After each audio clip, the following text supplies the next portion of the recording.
Monsieur le Président, John Simpson de la BBC. Les pays occidentaux disent presque unanimement qu'il y a une nouvelle guerre froide et ils pensent que c'est vous qui avez décidé de la recommencer. Presque tous les jours, on voit des avions russes procéder à des manœuvres dangereuses près de l'espace occidental. Cela se fait sous votre commandement, c'est vous qui décidez ça en tant que commandant suprême. Vous envoyez les troupes russes sur le territoire d'un pays souverain, l'Ukraine. D'abord, il y a eu le cas de la Crimée, ensuite de la partie orientale de l'Ukraine.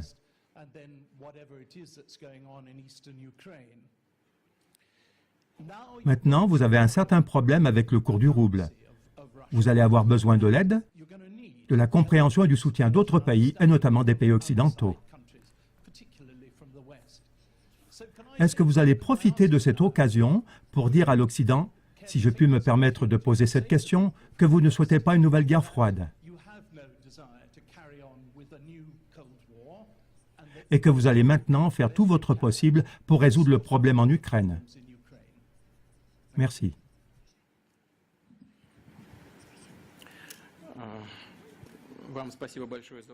Je vous remercie beaucoup pour votre question.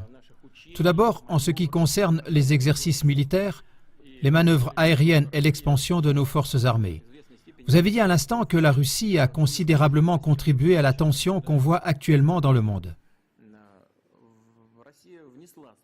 La Russie y a bien évidemment contribué, mais seulement dans l'intention de défendre toujours plus fermement ses intérêts nationaux. On n'attaque pas l'Occident.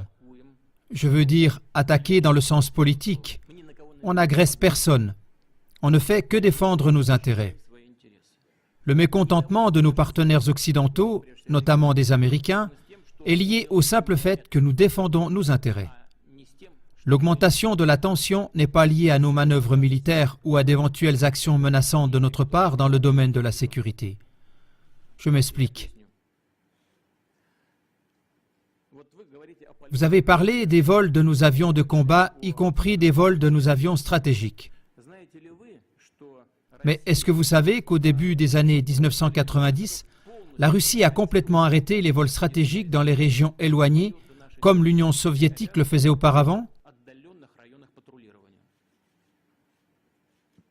Nous les avons complètement arrêtés. Mais pendant ce temps, les avions stratégiques américains ont continué à voler avec des armes nucléaires à bord. Pourquoi? Contre qui? Qui menaçait-il? Nous n'avons pas effectué de vol. Année après année, nos avions n'ont pas volé. Il y a 2 ou 3 ans que nous avons recommencé. Alors, qui est le provocateur? Est-ce que c'est nous? Nous n'avons que 2 bases militaires à l'étranger dans des zones qui représentent un danger terroriste. Au Kirghizistan, la demande a été faite par les autorités kirghizes, par le président de l'époque, Akev, après une incursion de terroristes venus d'Afghanistan. Au Tadjikistan, il y a une base russe qui est aussi sur la frontière avec l'Afghanistan. Je pense que vous avez tous intérêt à ce que la situation reste calme là-bas. La plantation de bases là-bas est bien fondée, compréhensible et adéquate. Les bases militaires américaines, elles, en revanche, sont partout dans le monde. Et vous dites que nous nous comportons agressivement?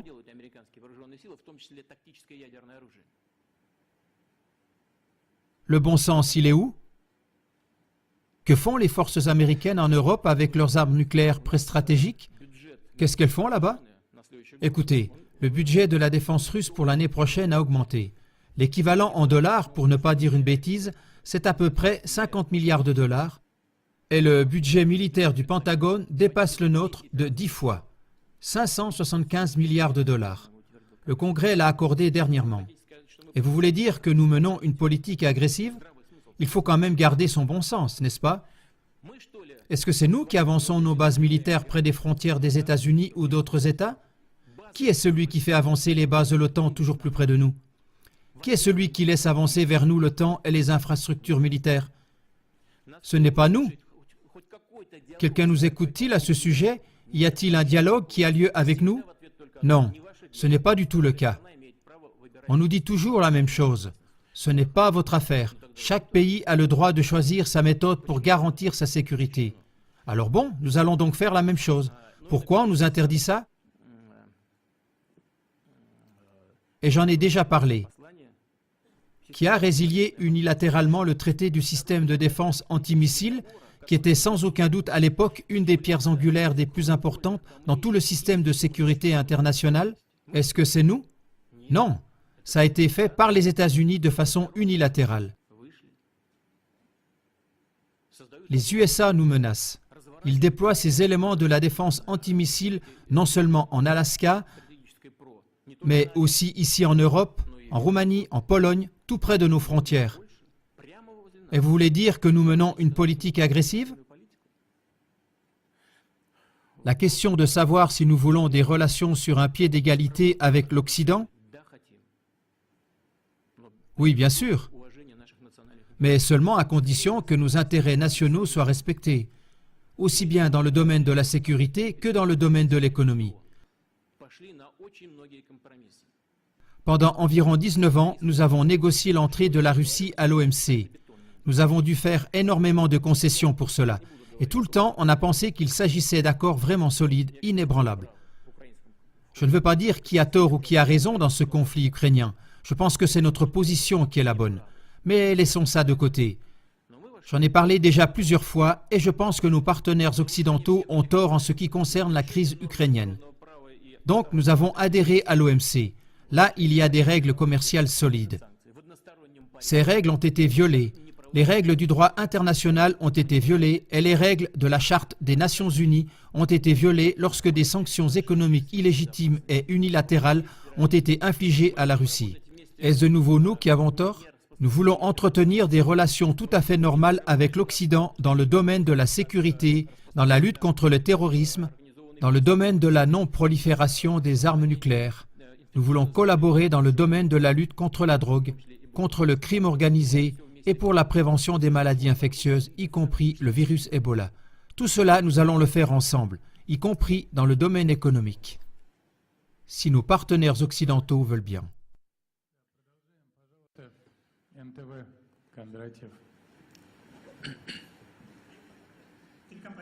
Vladimir Vladimirovitch. Monsieur le Président, 25 ans se sont écoulés depuis la chute du mur de Berlin. Vous avez vous-même été témoin de cet événement quand vous travailliez à l'époque en RDA. Depuis, on a beaucoup fait, peut-être pas ce que nous avions espéré initialement. Il y avait beaucoup d'espoir, mais quand même, il y a eu des progrès. Grâce à votre persévérance, on était tout près de supprimer l'obligation de visa avec l'Union européenne. Et maintenant, en cette année d'anniversaire de la chute du mur, en quelques semaines à peine, il y a à nouveau un mur qui est érigé. Pas en béton, mais il est là. Un mur invisible d'aliénation, de méfiance, d'accusation réciproque. Et où pensez-vous que ce refroidissement va nous conduire? Certains parlent déjà d'une nouvelle guerre froide. Est-ce qu'on va habiter dans des mondes séparés ou bien est-ce qu'on a des possibilités pour reconstituer le dialogue et la coopération?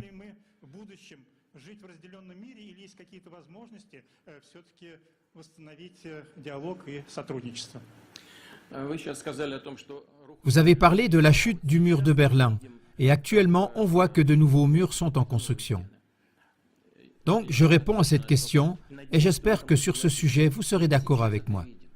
Ce n'est pas d'aujourd'hui que nous voyons la construction de murs. C'est bien vous qui êtes un spécialiste pour l'Allemagne et pour l'Europe. Après la chute du mur de Berlin, ne nous a-t-on pas dit qu'il n'y aurait aucune extension de l'OTAN vers l'Est? Malgré tout, celle-ci a tout de suite commencé. Il y a eu 2 vagues d'extension de l'OTAN vers l'Est. Et cela n'est-ce pas un mur? Oui, ce n'est pas un mur matériel et réel, mais c'est plutôt un mur virtuel et invisible. Mais on a commencé à ériger ce mur. Et le système de défense américain antimissile en Europe le long de nos frontières, n'est-ce pas un mur également? Comprenez, personne n'a stoppé cela. Et c'est cela le problème principal des relations internationales d'aujourd'hui. Nos partenaires n'ont pas freiné. Ils ont décidé qu'ils étaient les vainqueurs, qu'ils constituaient l'empire et que les autres étaient les vassaux qu'il s'agit de descendre. Et c'est ça le problème. Ils n'ont pas arrêté de continuer partout la construction de ce mur, en dépit de toutes les tentatives et de tous les gestes de notre part pour travailler en commun, sans qu'il y ait des lignes de division en Europe et partout dans le monde. Je pense que notre position intangible par rapport aux différentes situations dans le monde, également en Ukraine, devrait faire comprendre à nos partenaires occidentaux que le meilleur chemin et le plus juste, c'est d'arrêter de continuer à construire de nouveaux murs et de commencer à construire une zone commune humanitaire, de construire une zone commune de sécurité et d'économie. Давайте продолжим. Верницкий, Первый канал. Дайте, пожалуйста, микрофон. Monsieur le Président, ce qui se passe actuellement avec notre économie, est-ce le prix pour la Crimée? C'est maintenant le moment de l'avouer honnêtement. Non, ce n'est pas le prix pour la Crimée. C'est le prix pour notre désir naturel de pouvoir subsister en tant que nation, en tant que civilisation, en tant qu'État. Et cela pour les raisons suivantes.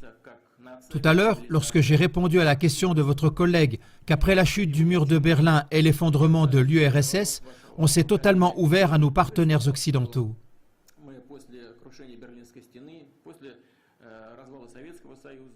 Et qu'est-ce qu'on a pu voir ensuite? Le soutien direct et total du terrorisme dans le Caucase du Nord, c'était de l'aide en direct.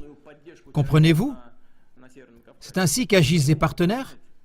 Je ne vais pas entrer dans les détails, mais c'est un fait et tout le monde le sait. Dans chaque question, quoi qu'on fasse, on aboutit toujours à des problèmes, à des résistances et à des luttes contre nous de la part de l'Occident. Rappelons-nous les Jeux Olympiques de 2014 à Sotchi. De quelle manière notre pays s'est préparé pour cet événement, avec quel enthousiasme et quelle joie nous l'avons fait? Avec ces Jeux Olympiques, nous avons voulu organiser une fête non seulement pour nous, mais aussi pour les amis du sport du monde entier. Et c'est un fait réel qu'on a essayé comme jamais auparavant, et jamais avec une telle ampleur, et jamais de façon aussi clairement coordonnée, de discréditer et de calomnier non seulement les préparations pour les Jeux, mais aussi les Jeux Olympiques eux-mêmes. C'est un fait évident. Mais pourquoi cela? Qui a besoin de cela? Et ça continue sans fin. Lors de la réunion du club Valdai, j'avais déjà utilisé l'image de l'ours russe. Pour beaucoup de gens, l'ours symbolise la Russie.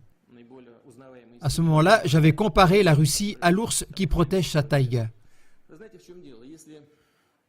Si nous continuons à analyser cette image de l'ours, alors moi-même j'ai parfois la pensée que notre petit ours devrait effectivement se tenir tranquille et qu'il devrait arrêter peut-être de chasser les marcassins à travers la taïga et à la place manger peut-être seulement des baies et du miel. Peut-être qu'alors on laisserait l'ours tranquille. Non, on ne le laissera pas tranquille parce qu'on voudra toujours enchaîner l'ours. Et dès qu'ils y arriveront, ils arracheront les dents et les griffes à l'ours. Dans notre langage moderne, cela représente les armes nucléaires de dissuasion. Dès que cela arrivera, que Dieu nous en protège, l'ours lui-même deviendra inutile et on s'appropriera la taïga. Car à plusieurs reprises, nous avons entendu de la bouche de représentants presque officiels de l'Occident qu'il est injuste que toute la Sibérie, avec ses ressources illimitées, n'appartienne qu'à toute la Russie. Est-ce donc injuste? Arracher le Texas au Mexique, c'était donc tout à fait correct? Que nous vivions sur notre propre territoire, ce serait donc injuste et pour cela on devrait diviser nos terres? Et dès que les griffes et les dents ont été arrachées à l'ours, alors on n'aura plus besoin de l'ours, on fera de lui une descente de lit, un ours empaillé. Et donc, il ne s'agit pas du tout de la Crimée. Il s'agit de défendre notre autonomie, notre souveraineté et notre droit d'existence. C'est ça que nous devrions tous comprendre. Si nous partons du fait qu'à peu près 25% de la situation de notre problème économique actuel est causée par les sanctions occidentales, et c'est ainsi, ces sanctions sont de 25 et 30% responsables de la situation actuelle. Nous devons comprendre cela et décider si nous voulons nous maintenir et combattre, et ce faisant, nous améliorons notre structure économique en utilisant les sanctions comme tremplin. Et ainsi, nous deviendrons plus indépendants, renouvelés par ces temps difficiles. Ou alors, voulons-nous que notre peau d'ours soit accrochée au mur? Voilà le choix devant lequel nous nous trouvons. Et cela n'a rien à voir avec la Crimée.